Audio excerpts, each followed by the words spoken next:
अपने इस शहर का हाल देख रहे हैं आप। सांस लेना दुर्भर है।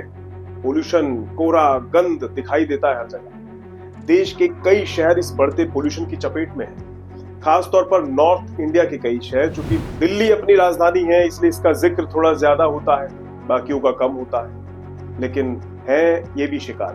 5 नवंबर को टाइम्स ऑफ इंडिया में एक लेख छपा। इसकी माने तो दुनिया के टॉप मोस्ट पोल्यूटेड सिटीज में 10 भारत के हैं। इससे भी ज्यादा चौंकाने वाली बात यह है कि ये सब की सब सिटीज नॉर्थ इंडिया में आती है। हम जो लगभग 140 करोड़ की आबादी वाला देश है, जहां की लगभग आधी से ज्यादा आबादी इन्हीं गंगा यमुना के किनारे पर बसी है, वो आज इस भयंकर क्राइसिस से जूझ रही है। लोगों में अस्थमा और साइनस जैसी बीमारियां फैल रही है। लंग्स और सांस की तकलीफ वाली बीमारियां तेजी से बढ़ रही है। कई बार देश के टॉप डॉक्टर तक कह चुके हैं कि दिल्ली अब रहने लायक नहीं बची। ऐसे में मेरे और आपके जैसे आम नागरिक, जो शायद इतना महंगा एयर प्यूरिफायर अफोर्ड नहीं कर सकते, उनको क्या जानना चाहिए? क्या है बचाव का तरीका? आइए इस मुद्दे को डिटेल में समझने की कोशिश करते हैं। सबसे पहले ये समझने की कोशिश करते हैं कि क्यों ठंड के आते ही पूरे उत्तर भारत और उनके लोगों को इतने खतरनाक प्रदूषण का सामना करना पड़ता है, और इसकी वजह से करोड़ों लोग बेवजह एक ऐसी हवा में सांस लेने के लिए मजबूर हैं जहां उनको सिर्फ और सिर्फ अस्थमा, साइनस जैसी बीमारियों के अलावा कुछ नहीं मिलता। एनडीटी वीक में छपी इस लेख को देखिए। इसके मुताबिक अकेले दिल्ली में ही होने वाली 7 मौतों में से 1 पोल्यूशन की वजह से होती है। इसके अलावा Harvard school of public health और ब्रिटिश मेडिकल जर्नल के इस लेख को देखिए। इसके मुताबिक भारत में हर साल लगभग 20 लाख से ज्यादा मौतों का जिम्मेदार यही पोल्यूशन है, जो आपको इस समय अपने इर्द गिर्द दिखाई दे रहा है। अब सवाल ये है कि क्या इस देश में सारी गाड़ियां, सारे कारखाने और बाकी पोल्यूशन के सोर्सेस सिर्फ नॉर्थ में ही मौजूद हैं, जो यहाँ पोल्यूशन इतना ज्यादा है? जी नहीं, जवाब ऐसा नहीं है। ग्रीन पीस की एक रिपोर्ट के मुताबिक बेंगलोर, हैदराबाद और चेन्नई जैसे कई शहरों में भी WHO और NAAQS के तय मानकों से काफी ऊपर पोल्यूशन रहता है, पर नॉर्थ में इसका प्रकोप कुछ ज्यादा ही भयंकर दिखाई देता है। कई बार तो ये आंकड़ा अपनी मैक्सिमम लिमिट यानी 999 AQI को भी पार कर जाता है। WHO को तो आप जानते ही होंगे, वर्ल्ड हेल्थ ऑर्गेनाइजेशन, और NAAQS का मतलब है national ambient air quality standards. ये हर देश में अलग अलग होता है, जिसको वहां की एक सेंट्रल एजेंसी डिसाइड करती है, मानकों के अनुसार तय करती है। हमारे यहाँ इसका जिम्मा है CPCB यानी सेंट्रल पोल्यूशन कंट्रोल बोर्ड के पास है ये जिम्मा। तो अब मुद्दे पर लौटते हैं। तो आखिर नॉर्थ में ही इतना पोल्यूशन क्यों दिखाई देता है? क्यों ये धुंध की चादर है? क्या इसकी वजह इन शहरों में, खासतौर पर दिल्ली जैसे महानगरों में गाड़ियों से निकलने वाला धुआं है, या फिर पंजाब हरियाणा से जलने वाली पराली का धुआं इसका जिम्मेदार है, या कुछ और ही वजह है इस सांस फुला देने वाले भयंकर प्रदूषण? तो आप ये समझिए कि ये सारे कारण तो हैं ही, कोई नहीं नकार सकता इस पोल्यूशन के पीछे जिम्मेदार है, पर जो सबसे बड़ा कारण है वो यहाँ की टोपोग्राफी और यहाँ का ज्योग्राफी है। आप इसे एक मैप के जरिए समझ सकते हैं। ये मैप देखिए, ये देश का नक्शा है, अपने ही देश का है।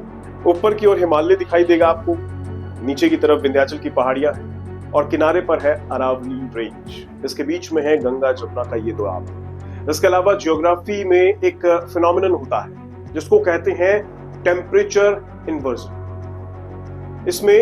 इसको मैं अगर आसान भाषा में आपको समझाने की कोशिश करता हूं, जब सूरज की रोशनी धरती पर पड़ती है तो वहां की हवा गर्म होकर ऊपर उठ जाती और उसकी जगह अगल बगल की ठंडी हवा लेती। इसलिए गर्मियों में हमें इतना पोल्यूशन पता नहीं चलता, पर ठंड में ये मामला बिल्कुल उल्टा हो जाता है। स्मोक की वजह से, स्मॉग यानी धुआं और कोहरा, इन दोनों की वजह से एक धुंध की चादर पूरे नॉर्थ इंडिया पर चढ़ जाती है, जिससे सूरज की रोशनी, उसकी गर्मी धरती तक नहीं पहुंच पाती। इससे जो नीचे की ठंड और भारी हवा है वो इस ज्योग्राफी में फंसकर कहीं रह जाती है, और इससे भरा हुआ पोल्यूशन भी फंसकर यहीं रह जाता है। इस फिनोमिनन को बाउल ऑफ पोल्यूशन इफेक्ट कहा जाता है। मतलब आप एक बड़े से कटोरे के बीच खड़े हैं, चारों तरफ से दीवारें हैं, ऊपर से भारी हवा का एक ढक्कन है, तो इसमें जो कुछ भी है वो इसी में फंस कर रह जाता है और बाहर नहीं निकल पाता। अगर उस कटोरे में धुआं हो तो सोचिए क्या होगा। धीरे धीरे चारों तरफ धुंध छा जाएगी, सूरज की रोशनी भी कम दिखेगी और सांस लेना भी मुश्किल हो जाएगा। और एग्जैक्टली यही हो रहा है नॉर्थ इंडिया के साथ। दिल्ली चूंकि राष्ट्रीय राजधानी है, जैसा कि मैंने शुरू में बताया, इसलिए इसका जिक्र बहुत ज्यादा होता है, पर नॉर्थ में श्रीगंगानगर, दिल्ली, गाजियाबाद, नोएडा, गुरुग्राम, फरीदाबाद से लेकर लखनऊ, बनारस समेत सुदूर हाजीपुर, पटना, कटिहार तक आपको वहां का AQI खराब ही मिलेगा।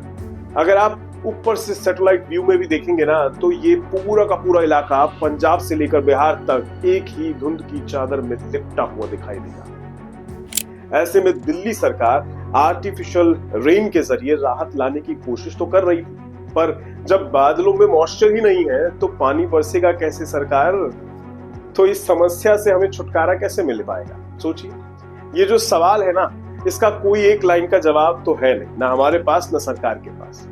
इसका जवाब पूरे सिस्टम की ओवरहॉलिंग में छिपा हुआ है। चाहे फिर वो पराली जलाने की प्रॉब्लम हो, या फिर गाड़ियों से निकलने वाला पोल्यूशन का मुद्दा हो, या फिर दिवाली पर पटाखे जलाने का ही मुद्दा क्यों ना हो, हमें हर तरफ से ये सोचना होगा कि हम खुद को या अपने परिवार को कैसे इस जहरीली हवा से बचाएं और हम कैसी हवा इन्हें देना चाहते हैं। आखिर क्यों ये मुद्दा चुनावी मुद्दा नहीं बन पा रहा? आखिर क्यों साफ हवा के अधिकार पर अगर कोई प्रोटेस्ट होता है तो उसे पुलिस के द्वारा रोक दिया जाता है, डिटेन कर लिया जाता है जी उन्हें? आखिर क्यों राइट टू क्लियर एयर, जिसे माननीय सुप्रीम कोर्ट ने कई मौकों पर आर्टिकल 21 के अंतर्गत राइट टू लाइफ का हिस्सा माना है, 2022 में यूनाइटेड नेशन जनरल असेंबली ने तक इस जरूरी मानव अधिकार यानी ह्यूमन राइट तक माना है, वो इस देश में एक लग्जरी बनता जा रहा है। आखिर ऐसे में एक आम आदमी कहां जाएगा?